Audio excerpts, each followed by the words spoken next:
बरादरान मिल्लत इस्लामी अस्सलामु अलैकुम व रहमतुल्लाहि व बरकातुहू। अल्हम्दुलिल्लाह अल्हम्दुलिल्लाहिल हन्नानिल मन्नान अल्लज़ी खलक़ल इंसान व अल्लमहुल बयान वस्सलातु वस्सलामु अला रसूलिही सय्यिदिल इंसी वल जान व अला आलिही व अस्हाबिही ज़विल खैरि वल इहसान अम्मा बअद फ़अऊज़ु बिल्लाहि मिनश शैतानिर रजीम बिस्मिल्लाहिर रहमानिर रहीम इन्नल्लाहा मअल्लज़ीना इत्तक़ौ वल्लज़ीना हुम मुहसिनून सदक़ल्लाहु मौलानल अज़ीम। बारगाह रिसालत मुआब सल्लल्लाहु अलैहि वसल्लम में दुरूद पाक का हदिया पेश करें। अल्लाहुम्मा सल्लि अला सय्यिदिना व मौलाना मुहम्मदिन मअदनिल जूदि वल करम व आलिहि व अस्हाबिहिल किराम व इब्निहिल करीम व बारिक व सल्लिम सलातन दाइमतन सरमदन अबदा। अज़ीज़ान गिराम वक़ार, माह रबीउल आखिर में तकरीबन सुन्नियों के यहाँ खुशगवार मौसम इस माने में आता है कि इसको हमारे दरमियान गौसे पाक का महीना 11वीं के महीने के नाम से याद किया जाता है। मैं सब की बात नहीं कर रहा हूँ, सुन्नियों की बात कर रहा हूँ। और सरकार सैयदना अब्दुल कादिर जीलानी गौसुल आज़म बगदादी रज़ी अल्लाह तआला अन्हु के याद में तकरीबन पूरी दुनिया अपने अपने अंदाज से खिराज अकीदत पेश करती है, नियाज, इसाले सवाब, बहुत सारी बातें। आज मैं एक बात अर्ज करना चाहता हूँ कि अल्लाह का वली कौन है। हम तो उन्हें सुल्तानुल औलिया कहते हैं। सुल्तानुल औलिया है क्योंकि अल्लाह तबारक व तआला के मुक़द्दस बंदों में कुछ वो हैं जिनको अल्लाह ताला ने अपनी महबूबियत के लिए चुन लिया है। अंबिया इकराम अलैहिमुस्सलाम का सिलसिला जब ख़त्म हुआ, हुजूर पाक सल्लल्लाहु अलैहि वसल्लम आखिरी नबी हैं, उनके बाद क़यामत तक कोई दूसरा नबी नहीं आएगा। तो नबियों के बाद नबियों का जो काम किया जाना है, उस काम को लेकर आगे बढ़ाने वाले उम्मत के वो सालिहीन को औलिया इकराम कहा जाता है। और वली होता कौन है? वली का कोई खास चेहरा, खास लिबास या कोई ऐसी चीज नहीं बताई गई, लेकिन कुरान ने कहा इन औलियाउहु इल्लल मुत्तकून, अल्लाह के वली सिर्फ वो होते हैं जो मुत्तकी होते हैं। और मुत्तकी कौन होता है? मुत्तकी किसको कहते हैं? तकवा वाला। ये अरबी का लफ्ज है। मुत्तकी किसको कहते हैं? उसकी बहुत सारी डेफिनेशन है। एक चीज मैं बताऊं, हुजूर पाक सल्लल्लाहु अलैहि वसल्लम ने फरमाया कुछ चीजें हलाल हैं, कुछ चीजें हराम हैं। हलाल भी सबको पता है ये हलाल है, हराम भी सबको पता है ये हराम है, जो वाज़ेह है, जिसमें कोई शक नहीं। लेकिन हलाल और हराम के बीच में कुछ चीजें ऐसी हैं जिनके बारे में शक होता है कि हलाल है कि नहीं है, हराम है या नहीं। तो फरमाया गया ऐसी शक वाली चीजों को छोड़ देने का नाम तकवा है। हराम चीजें छोड़ने का नाम नहीं। हराम चीजें छोड़ना तो मुसलमान के लिए जरूरी है। शराब नहीं पीता, चोरी नहीं करता, ज़िना नहीं करता, ये सारी चीजें नहीं करता, ये तो मुसलमान के लिए जरूरी है। लेकिन चंद वो चीजें हैं जो हराम और हलाल के बीच में मशकूक हैं, उन चीजों को भी छोड़ देने का नाम तकवा है। और तकवा दिल से होता है। तकवा दिल से होता है इस तौर पर समझ लें कि हमेशा उसके सीने में अल्लाह का खौफ हो, हर घड़ी अल्लाह तबारक व तआला की खशियत हो, उसको तकवा कहा जाता है। तकवा। और तकवे के बगैर कोई वली नहीं होता। तकवा सबसे बड़ी चीज ये है कि तकवा कराता क्या है? ठंडियों में बिस्तर छोड़कर खड़ा हो जाता है बंदा अल्लाह की इबादत के लिए, तकवा है। रात के वक्त वो जब लोग सो रहे हों, ये रब ताला के हुजूर खड़ा हो जाता है। ये अल्लाह का खौफ उसको बिस्तरों से उठा देता है। ये तकवा है। अल्लाह का खौफ उसे ऐसी जगहों की तरफ देखने भी नहीं देता जिसको दुनिया आमतौर पर देखती है। ये तकवा है। अल्लाह का खौफ उसके सीने में, उसकी आंखें महफूज हैं, उसकी जुबान महफूज है, उसका दिल महफूज है, उसके हाथ पैर महफूज हैं गुनाहों से। ये तकवा है। और ये तकवे के साथ ही कोई अल्लाह का वली होता है। अल्लाह का वली वो नहीं कि लठ छोड़ करके रखा है बालों की, 10-10 अंगूठियां पहन के घूम रहा है और कोई भी बाबा बन करके लोगों को लूट रहा है, उसको लोग समझ लिए कि अल्लाह का वली है। अल्लाह का वली वो नहीं होता। सबसे बड़ी बात आपको मैं बताऊं, हुजूर पाक सल्लल्लाहु ताला अलैहि वसल्लम को छोड़ करके कोई अल्लाह तक पहुंच ही नहीं सकता। बखुदा खुदा का यही है दर, नहीं और कोई मफर मखर, जो वहां से हो यही आके हो, जो यहाँ नहीं तो वहां नहीं।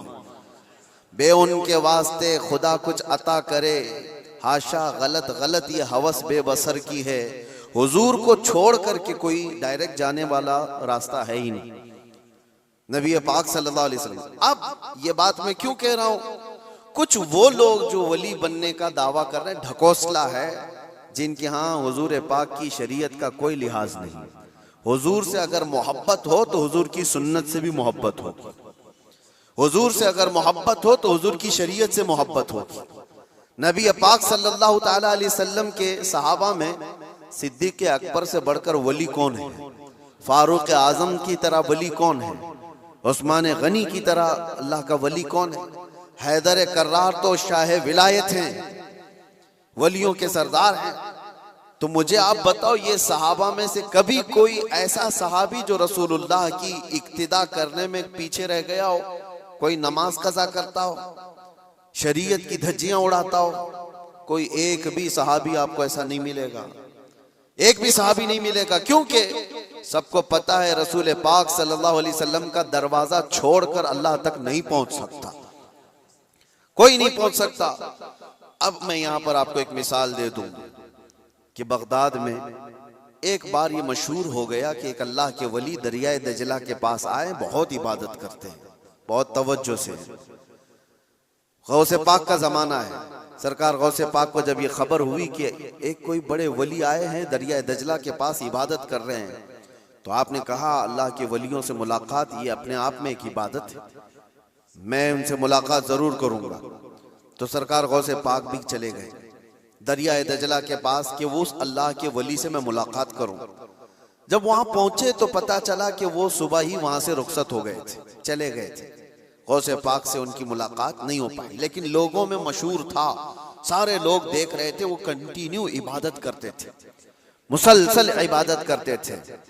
तो गौसे पाक रदी अल्लाह तआला अन्हु जब लोगों से पूछते वो इबादत कहाँ करते थे, लोगों ने बताया जो जगह थी वो रेत पर जो है दरिया के किनारे जो रेती पड़ी हुई थी उसी पर इबादत करते थे। गौसे पाक गौर से निशानियां देखते हैं, उनके सजदों के निशान थे, उनके हाथों के पैरों के निशान थे। आपने गौर से देखने के बाद फिर कहा तुम लोग झूठे शख्स को अल्लाह का वली समझ लिए हो, वो कहां से अल्लाह का वली था, तुम लोग किसी को भी वली मान लेते हो। लोगों ने कहा आपने तो देखा नहीं और ऐसे ही आप कह रहे, हम तो उनको मुसलसल इबादत करते हुए देख रहे थे, कोई नमाज कज़ा तो नहीं करते थे। गौसे पाक का मेयार देखें, किसको वो अल्लाह का वली समझते थे, कसौटी। सरकार गौसे पाक फरमाते तुमने देखा जरूर होगा, लेकिन मैं उनके निशानात देख रहा हूं, सजदे में जाने के, हाथों के निशान यहां नजर आ रहे हैं। तो लोगों ने पूछा इससे क्या समझ में आया आपको? कहा देखो 10 उंगलियां रेत पर ऐसी खुली हुई पड़ी दिख रही हैं, और मेरा मानना यह है कि जब नबी पाक सल्लल्लाहु ताला अलैहि वसल्लम सजदा करते थे तो 10 उंगलियां मिली हुई होती थी। सजदे में हुजूर पाक सल्लल्लाहु अलैहि वसल्लम की उंगलियां मिली हुई होती थी, और ये शख्स जिसको तुम इबादत करता हुआ देख रहे हो उसकी उंगलियां पूरी फैली हुई हैं। जो हुजूर की सुन्नत पर अमल नहीं करता, मेरे नजदीक वो वली हो नहीं सकता, वो वली नहीं हो सकता। एक सुन्नत को तर्क करने पर गौसे पाक फरमाते हैं कि मैं उसको नहीं मानता वली। अब आप अंदाजा करें, लोगों ने तो पता नहीं किसको किसको वली बना लिया है। कैसे कैसे बाबाओं के पीछे ये घूम रहे हैं। वो ऐसे बाबा जिनके नमाज का कोई ठिकाना नहीं, दिन भर कव्वाली में बैठे रहते, नमाज के बारे में पूछो तो कहेंगे मक्का में पढ़ते हैं, मदीने में पढ़ते हैं। कुछ वो भी हैं जो दिल की नमाजों की बात करते हैं। ये सब शैतान है। शैतान इस तरह के चेहरे बना करके उम्मत को गुमराह करता है। हमारे इलाके में एक मुरीद साहब आए हुए थे काफी साल पहले, किसी पीर साहब के। उन्होंने कहा था कि हमारे पीर साहब की नमाज अल्लाह ने माफ कर दिया है। मैंने पूछा था कि क्यों? कहा इतना तकवा हो गया, इतनी इबादत किए हैं कि उनको अब ये जाहिरी नमाज की जरूरत नहीं है, वो बातिनी नमाज पढ़ते हैं। मैंने उनको एक स्प्रे मारा था, वो अभी तक आए नहीं वापस। कहा शरीयत में 4 लोगों पर नमाज माफ है, 4 लोगों पर नमाज माफ है। नाबालिग बच्चा हो तो नमाज माफ है, भी मतलब उस पर नमाज फर्ज ही नहीं हुई। दूसरे पागल हो, दिमागी नहीं है, तो भी नमाज माफ है। और तीसरे औरत की जो माहवारी आती हर महीने, हैज के दिनों में औरत को नमाज माफ है। चौथे बच्चे की विलादत हो जाए औरत, उसके बाद उसको निफास जो आता है वो 40 दिन तक भी हो सकता है मैक्सिमम, उतने दिन औरत को नमाज माफ है। ये 4 लोग हैं जिनको नमाज माफ है। मैंने मुरीद साहब से कहा था पीर साहब को पूछ लेना इन 4 में आप क्या हो। या तो तुम्हारा पीर नाबालिग होगा इसलिए नमाज माफ हो गई, या तो पागल होगा इसलिए माफ है, या तो फिर वो 2 कैटेगरी जो बड़ी डेंजर है। पूछ लेना। मेरे अजीजों, गौसे पाक पर नमाज माफ नहीं हुई तो ऐरे गैरे नत्थु खेरे की बात क्या है। सुल्तानुल औलिया गौसे पाक रदी अल्लाह ताला अन्हु के साथ ये हुआ था। आप नमाज पढ़ रहे थे, बादल का टुकड़ा एक साया बन करके आपके ऊपर तारी हुआ और उससे आवाज आने लगी, ए अब्दुल कादिर, मैंने तुझ पर सारे हराम को हलाल कर दिया है, मैंने तुझे नमाज माफ कर दी है, तूने इतनी इबादत कर डाली। और जाहिर सी बात है ये 4 दिन लोगों में बैठ करके इबादत करके ये समझ लें कि मैं बहुत किया हूँ। गौसे पाक तो वो हैं जिन्होंने 15 साल तक एक पांव पर खड़े होकर रात भर नमाज पढ़ी है, और तकरीबन 40 साल उनकी इबादत के ऐसे गुजरे हैं कि एक अंगूर के दाने से सहरी करते थे और आधे गिलास पानी से इफ्तारी कर लिया करते थे। ये गौसे पाक की इबादत और मुजाहिदात इतने सालों के बाद अगर कोई कहे उनको तो बात तो ऐसी लगती है ना कि शायद दिमाग में ये बात आ जाए, हाँ इतने सालों की इबादत हुई, बादल के टुकड़े से आवाज आए कि अब्दुल कादिर मैंने सारे हराम हलाल कर दिए तुम पर और नमाजें माफ कर दी। लेकिन वो ऐसे वैसे लोगों की सोहबत पाए हुए और मौसमी तरीकों के वली नहीं थे। गौसे पाक रदी अल्लाह ताला अन्हु शान महबूबियत पर फाइज थे। आपने बरजस्ता कहा यह आवाज रहमान की नहीं है, ये शैतान की है। जब नबी पाक सल्लल्लाहु अलैहि वसल्लम पर नमाज माफ नहीं हुई तो मैं कौन होता हूं? अल्लाह के रसूल सल्लल्लाहु अलैहि वसल्लम जो साहबे शरीयत हैं, हुजूर ने नमाज नहीं छोड़ी और वो भी आखिरी वक्त तक। जानते हो रिवायात में मौजूद है उस वक्त रसूलुल्लाह सल्लल्लाहु अलैहि वसल्लम हुजरे से बाहर आ रहे थे जब आपकी वफात को चंद ही दिन बाकी थे। हुजूर की वफात को, हुजूर के इंतकाल को चंद दिन बाकी थे। हजरत अबू बकर सिद्दीक इमामत कर रहे थे, लेकिन उसके बावजूद रसूल पाक सल्लल्लाहु अलैहि वसल्लम सख्त अलालत के बाद हुजरे से बाहर तशरीफ लाए थे, इस हालत में कि रिवायात में मौजूद है हुजूर 2 सहाबा के कंधों पर हाथ रख करके बाहर आ रहे थे, पैर जमीन पर नहीं लग रहे थे। इस कदर शिद्दत की तकलीफ के साथ भी नबी पाक सल्लल्लाहु अलैहि वसल्लम मस्जिद में तशरीफ ला रहे हैं और यहाँ मुर्ग मुसल्लम तोड़ते हुए बैठे हुए वो पीर कहते हैं कि हमारे लिए नमाज माफ है। गौसे पाक ने जब ये कहा कि ये रहमान की आवाज नहीं, ये शैतान है, मेरे लिए नमाज माफ नहीं हो सकती, तो गौसे पाक रज़ियल्लाहु ताला अन्हु पर उसने गुरूर और तकब्बुर में लाने के लिए एक दूसरा हमला किया था और कहा, अब्दुल कादिर तुम बहुत पढ़े लिखे हो, बहुत इल्म है तुम्हारे पास, तुम पढ़े लिखे ना होते, इल्म ना होता तो आज मेरे गुमराही में आ जाते। शैतान अपनी असली हालत पर आ गया। कहा ठीक है तुमने मुझे पहचान लिया, लेकिन तुम बहुत पढ़े लिखे हो, तुम्हारा इल्म इतना है कि तुम बच गए। गौसे पाक ने कहा तू दूसरा हमला कर रहा है मुझ पर, मेरे इल्म ने नहीं बचाया, मुझे रब के फजल ने बचाया। यहां पर भी आदमी बहक सकता है, अगर हाँ कह दिया कि हाँ मैं तो पढ़ा लिखा हूं, मैं बहुत इल्म वाला हूं, इसीलिए बहुत सारे इल्म वाले भी भस्म हो गए, इल्म वाले भी बहक गए। इल्म के साथ रब का फजल है तो फिर वो बच जाता है। मेरे अजीजों, अर्ज ये करना है कि हुजूर पाक सल्लल्लाहु अलैहि वसल्लम की शरीयत को छोड़ करके कोई वली नहीं हो सकता। गौसे पाक रज़ियल्लाहु तआला अन्हु की 11वीं करने वाले, नियाज करने वाले, सबसे मेरा एक ही कहना है और सबके लिए एक मैसेज है कि तुम्हारी 11वीं, तुम्हारे खिचड़े, तुम्हारे नियाज ये फर्ज नहीं, ना ही वाजिब हैं, मुस्तहब के दर्जे में आ सकते हैं, लेकिन फज्र की नमाज से लेकर इशा की नमाज तक फर्ज ये तुम्हारे ऊपर ऐसा जरूरी है कि इस चीज के लिए कोई माफी नहीं है। एक साल तुमने देग नहीं बनाई, नियाज नहीं की, तो कयामत के दिन नहीं पूछा जाएगा कि तुम गौसे पाक की फातिहा करते थे कि नहीं करते थे, ये सवाल नहीं होगा। लेकिन ये सवाल जरूर होगा कि फज्र में उठे क्यों नहीं थे, ये सवाल जरूर होगा इतनी नमाजें कज़ा क्यों हुई तुमसे।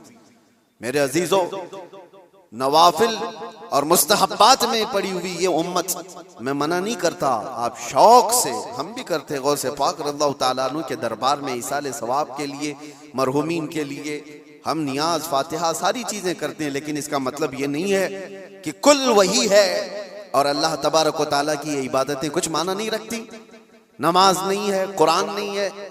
अजीज़ान गिरामी, मैं उन लोगों से पूछता हूँ जो 2-2, 3-3 घंटे कव्वालियों पर रक्स करते हैं, कुरान की एक सूरे भी तो सुन के दिखाओ। वो रब का कलाम है, अल्लाह का कलाम है। किसी कारी कुरान से तुम किरत सुन करके झूमो, फिर पता चले कि ईमान तुम्हारे दिल में कितना है।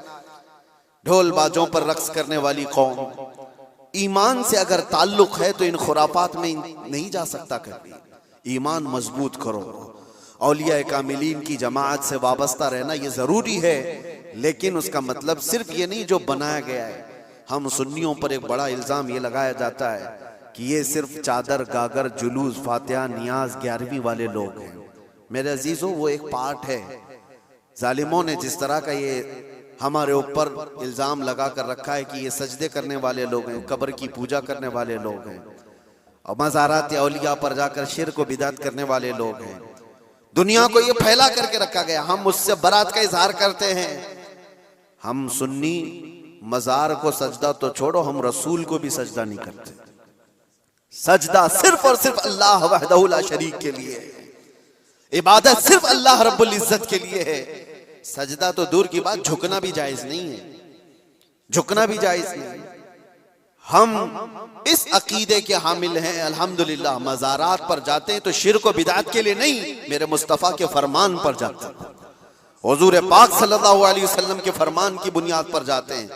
और रही बात औलिया कामिलीन के मज़ारात पर जाकर दुआ करना, ये कुरान से हम अखज़ करते हैं कि सैयदना ज़करिया अलैहिस्सलाम, ज़करिया अलैहिस्सलाम अल्लाह के नबी हैं। पता है, बैतुल मुक़द्दस के इमाम, कुरान में है 3 पारे में, सूरह आले इमरान, आप पढ़ करके देखना। उनको औलाद नहीं थी, 90 साल की करीब उम्र हो गई थी, लेकिन उसी वक्त बैतुल मुक़द्दस में हजरत बीबी मरियम को लाया गया था। हजरत बीबी मरियम का भी मामला ऐसा है, उनकी वालिदा मन्नत करी थी, उनके वालिद इमरान, उनकी वालिदा हन्ना, उनको भी औलाद नहीं थी। उन्होंने मन्नत की थी कि अल्लाह अगर हमको तू बेटा दे तो हम बैतुल मुक़द्दस की खिदमत में वक्फ करेंगे। बेटा नहीं हुआ, बेटी हुई। मन्नत के मुताबिक उन्होंने अपनी बेटी का नाम मरियम रखा और ला करके बैतुल मुक़द्दस में वक्फ कर दिया बचपन में। तो किसको दिया जाएगा? जो बैतुल मुक़द्दस के इमाम थे, मुतवल्ली थे, हजरत ज़करिया अलैहिस्सलाम, उनके हाथ में दिया गया कि बच्ची वक्फ है। हजरत ज़करिया अलैहिस्सलाम ने कबूल किया और एक मेहराब में बच्ची को रखते थे। कुरान में ये जिक्र है, मैं बता रहा हूं आपको। और हजरत ज़करिया अलैहिस्सलाम कहते हैं, कुल्लमा दखल अलैहा ज़करिया अल-मिहराब वजद इंदहा रिज़्क़ा क़ालत या मरियम अन्ना लकी हाज़ा क़ालत हुवा मिन इंदिल्लाह इन्नल्लाह यरज़ुक़ु मन यशाअ बिग़ैरि हिसाब। जब जब हजरत ज़करिया अलैहिस्सलाम मेहराब मरियम में जाते तो कहते हैं किस्म किस्म के फल वहां पर रखे हुए पाते थे। तो हजरत ज़करिया पूछते, मरियम ये सब तेरे पास कहां से आता है? हजरत मरियम कहती है, सब अल्लाह की तरफ से है, अल्लाह जिसे चाहे बेहिसाब रिज़्क़ देता है। मरियम कौन है? नबी नहीं है। हजरत मरियम हाँ अल्लाह की वलियां हैं, पाकीज़ा मुक़द्दस हस्ती। लेकिन उनको अल्लाह तबारक व तआला ने वो करामात से नवाजा था, वो बचपन में फल वगैरह उनको रिस्क के तौर पर पहुंच रहा था।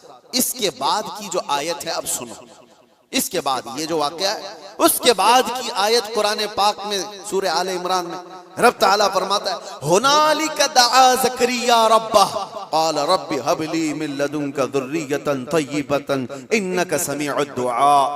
ज़करिया अलैहिस्सलाम को भी औलाद नहीं थी, तो उसी मरियम के मेहराब में खड़े हो गए जहां बीबी मरियम थी, कहा ऐ अल्लाह मुझे भी एक बेटा अता कर दे। हुनालिका दआ ज़करिया रब्बा, ये कुरान की आयत है। ज़करिया अलैहिस्सलाम ने अपने रब से दुआ की, अल्लाह मुझे भी एक बेटा दे दे, तेरी जानिब से नेक और साले बेटा अता कर दे। अब ये दुआ तो हो गई और कुरान में उसके फौरन बाद आयत है फनादतहुल मलाइकतु व हुवा क़ाइमुन युसल्ली फिल मिहराब अन्नल्लाह युबश्शिरुका बियहया। उसी वक्त अल्लाह के फरिश्तों ने बशारत दे दी ज़करिया अलैहिस्सलाम को, तुम्हारी दुआ कबूल हो गई और यहया अलैहिस्सलाम की शक्ल में तुम्हें बेटा मिलने वाला है। इतनी तेज दुआ। अब मैं आपको बताता हूं ये आयत मैं क्यों पढ़ रहा हूं और क्यों आपके सामने रख रहा हूं। ज़करिया अलैहिस्सलाम खुद अल्लाह के नबी हैं और जहां के इमाम है वो बैतुल मुक़द्दस है, दुनिया का सबसे मुक़द्दस तरीन मकाम। उस वक्त बैतुल मुक़द्दस में हजरत ज़करिया अलैहिस्सलाम जहां इबादत करते थे वहीं पे दुआ भी तो कर सकते थे, वहीं पर दुआ कर सकते थे, लेकिन कुरान ये कहता है वो मेहराब मरियम में आकर के दुआ कर रहे हैं। मेहराब मरियम में जहां बीबी मरियम बैठी वहां दुआ कर रहे हैं। इससे पता ये चलता है कि अल्लाह के सालेह बंदे जहां होते हैं वहां से दुआएं कबूल होती। पता चला जहां नेक और सालेह अल्लाह के वली रहा करते हैं वहां से जब नबी की दुआ कबूल होती है तो फिर उम्मती की क्यों नहीं कबूल होती। और फौरन दुआ कबूल हुई और बेटा भी मिला। अब ये लोग कहते हैं गरीब नवाज के यहाँ जाते हैं तो क्या बेटा मिलता है, बेटी मिलती है, औलाद मांगने जाते हैं। जालिमो तुम्हें पता नहीं ज़करिया अलैहिस्सलाम बीबी मरियम के पास खड़े होकर बेटा मांगे थे तो बेटा नबी की शक्ल में मिला था।